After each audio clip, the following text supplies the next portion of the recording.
What is the role of women during times of disasters?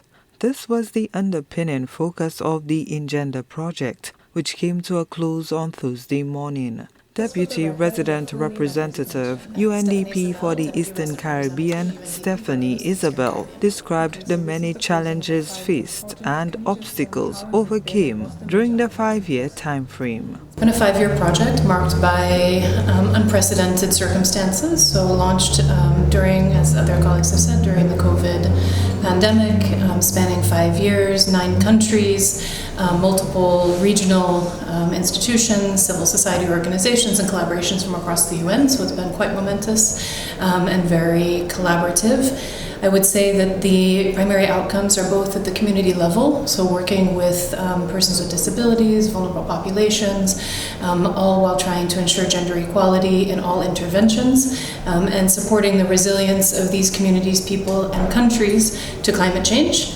and being able to plan for a better and stronger future across the region. The Engender project is implemented by the United Nations Development Programme Barbados and the Eastern Caribbean, with support from the governments of the United Kingdom and Canada. Canada's been very proud to support a number of different initiatives across the Caribbean under this project, including in Guyana, where we did some hydroponic work.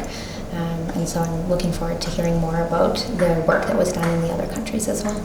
Gender Affairs Minister Dr. Virginia Albert-Poyet pointed to some of the resilience-building measures implemented during the 5-year-long program aimed at bolstering the vulnerable population's capacity to recover quickly after times of disaster. As you know, when there is a disaster, women play a major role in the recovery process, protecting their families and trying to put things back together.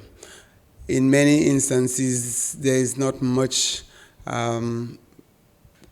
catering done to accommodate them, and therefore we felt that women should play a more leading role in climate change and disaster.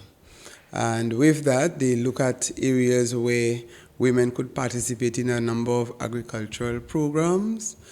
They look at areas of resistance and resilience, and St. Lucia, together with, along with 8 other countries, there were 9 countries participating in this project.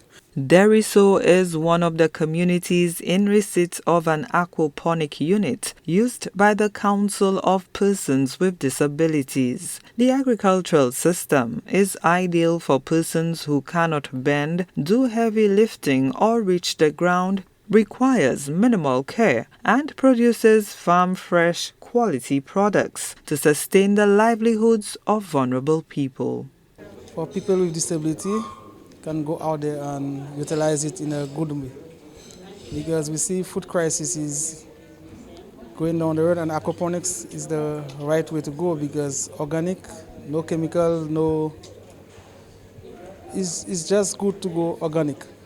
The Engender project had an overarching goal to improve institutional capacities for delivering services effectively for the most vulnerable, to accelerate post-disaster recovery and mitigate risk. Gina Filippi, HDS News Force.